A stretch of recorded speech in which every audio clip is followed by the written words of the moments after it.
पवन पुत्र हनुमान की जन्म की कथा। ज्योतिषियों के सटीक गणना के अनुसार हनुमान जी का जन्म 1,85,58,112 वर्ष पहले चैत्र पूर्णिमा को मंगलवार के दिन चित्र नक्षत्र व मेष लग्न के योग में सुबह 6:03 हुआ था। हनुमान जी की माता अंजनी के पूर्व जन्म की कहानी। कहते हैं कि माता अंजनी पूर्व जन्म में देवराज इंद्र के दरबार में अप्सरा पुंजिकस्थला थीं। बालपन में वो अत्यंत सुंदर और स्वभाव से चंचल थी। एक बार अपनी चंचलता में ही उन्होंने तपस्या करते एक तेजस्वी ऋषि के साथ अभद्रता कर दी थी। गुस्से में आकर ऋषि ने पुंजिकस्थला को श्राप दे दिया कि जा तू वानर की तरह स्वभाव वाली वानरी बन जा। ऋषि के श्राप को सुनकर पुंजिकस्थला ऋषि से क्षमा याचना मांगने लगी। तब ऋषि ने कहा कि तुम्हारा वह रूप भी परम तेजस्वी होगा। तुमसे एक ऐसे पुत्र का जन्म होगा जिसकी कीर्ति और यश से तुम्हारा नाम युगों युगों तक अमर हो जाएगा। अंजनी को वीर पुत्र का आशीर्वाद मिला। श्री हनुमान जी की बाल्यावस्था। ऋषि के श्राप से त्रेता युग में अंजना में नारी वानर के रूप में धरती पे जन्म लेना पड़ा। इंद्र जिनके हाथ में पृथ्वी के सृजन की कमान है, स्वर्ग में स्थित इंद्र के दरबार महल में हजारों अप्सरा सेविकाएं थीं, जिनमें से एक थीं अंजना। अप्सरा पुंजिकस्थला। अंजना की सेवा से प्रसन्न होकर इंद्र ने उन्हें मनचाहा वरदान मांगने को कहा। अंजना ने हिचकिचाते हुए उनसे कहा कि उन पर एक तपस्वी साधु का श्राप है, अगर हो सके तो उन्हें उससे मुक्ति दिलवा दें। इंद्र ने उनसे कहा कि वह उस श्राप के बारे में बताएं, क्या पता वह उस श्राप से उन्हें मुक्ति दिलवा दें।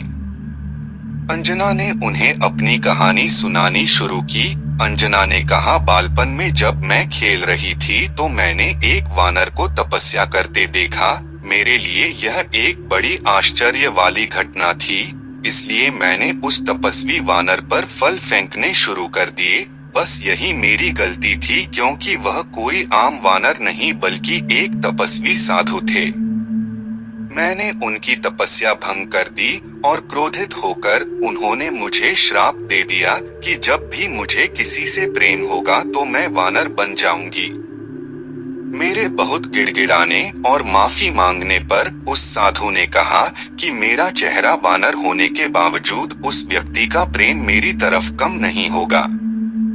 अपनी कहानी सुनाने के बाद अंजना ने कहा कि अगर इंद्रदेव उन्हें इस श्राप से मुक्ति दिलवा सके तो वह उनकी बहुत आभारी होंगी।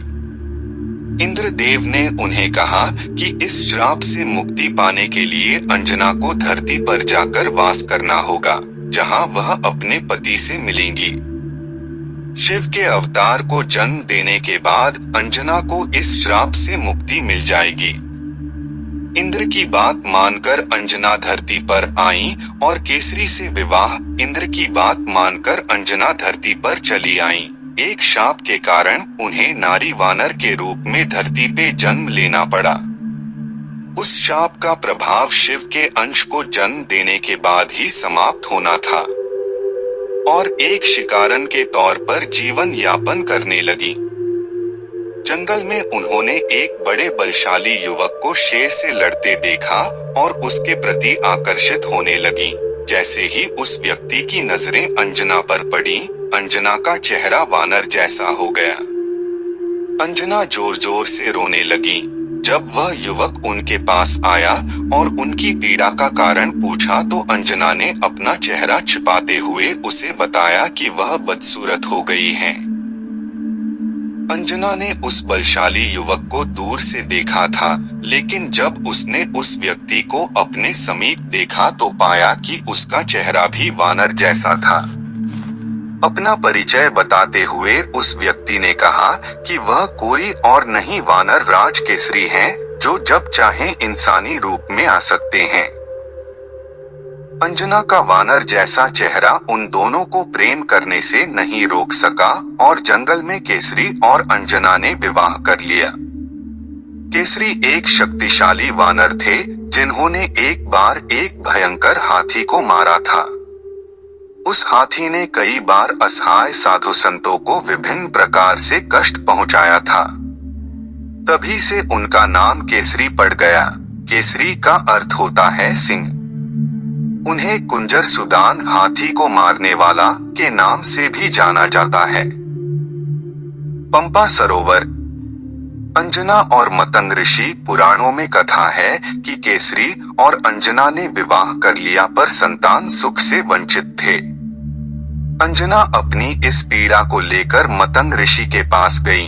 तब मंतग ऋषि ने उनसे कहा, पप्पा, कई लोग इसे पंपा सरोवर भी कहते हैं। सरोवर के पूर्व में नरसिंह आश्रम है, उसकी दक्षिण दिशा में नारायण पर्वत पर स्वामी तीर्थ है। वहां जाकर उसमें स्नान करके 12 वर्ष तक तप एवं उपवास करने पर तुम्हें पुत्र सुख की प्राप्ति होगी।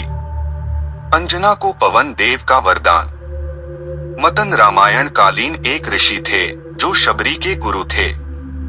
अंजना ने मतंग ऋषि एवं अपने पति केसरी से आज्ञा लेकर तप किया था। 12 वर्ष तक केवल वायु पर ही जीवित रही।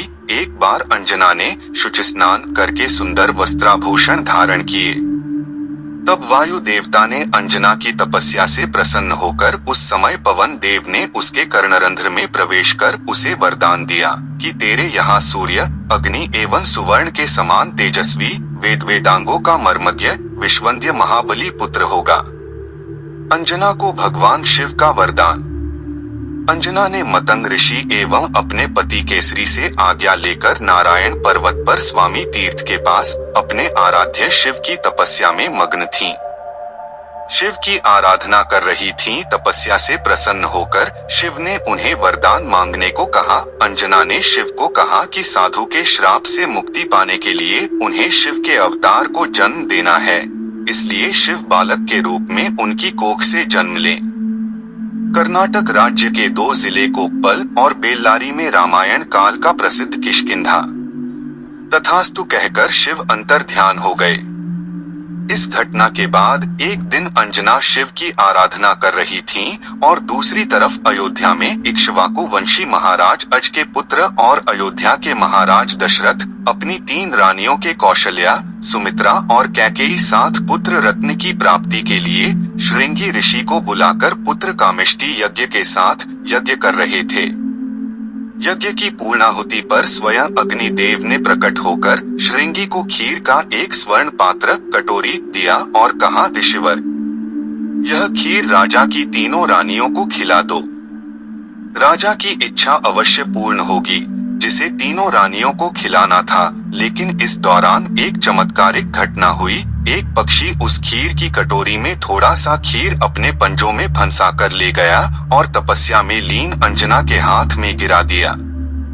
अंजना ने शिव का प्रसाद समझकर उसे ग्रहण कर लिया। हनुमान जी का जन्म त्रेता युग में अंजना के पुत्र के रूप में चैत्र शुक्ल की पूर्णिमा की महानिशा में हुआ। अन्य कथा अनुसार हनुमान अवतार। सामान्यत लंकाधन के संबंध में यही माना जाता है कि सीता की खोज करते हुए लंका पहुंचे और रावण के पुत्र सहित अनेक राक्षसों का अंत कर दिया। तब रावण के पुत्र मेघनाद ने श्री हनुमान को ब्रह्मास्त्र छोड़कर काबू किया और रावण ने श्री हनुमान की पूंछ में आग लगाने का दंड दिया। तब उसी जलती पूंछ से श्री हनुमान ने लंका में आग लगा रावण का दंभचूर किया। किंतु पुराणों में लंकाधन के पीछे भी एक और रोचक कथा जुड़ी है, जिसके कारण श्री हनुमान ने पूंछ से लंका में आग लगाई। श्री हनुमान शिव अवतार है। शिव से ही जुड़ा है यह रोचक प्रसंग। एक बार माता पार्वती की इच्छा पर शिव ने कुबेर से सोने का सुंदर महल का निर्माण करवाया, किंतु रावण इस महल की सुंदरता पर मोहित हो गया। वह ब्राह्मण का वेश रखकर शिव के पास गया। उसने महल में प्रवेश के लिए शिव पार्वती से पूजा कराकर दक्षिणा के रूप में वह महल ही मांग लिया। भक्त को पहचान शिव ने प्रसन्न होकर वह महल दान दे दिया।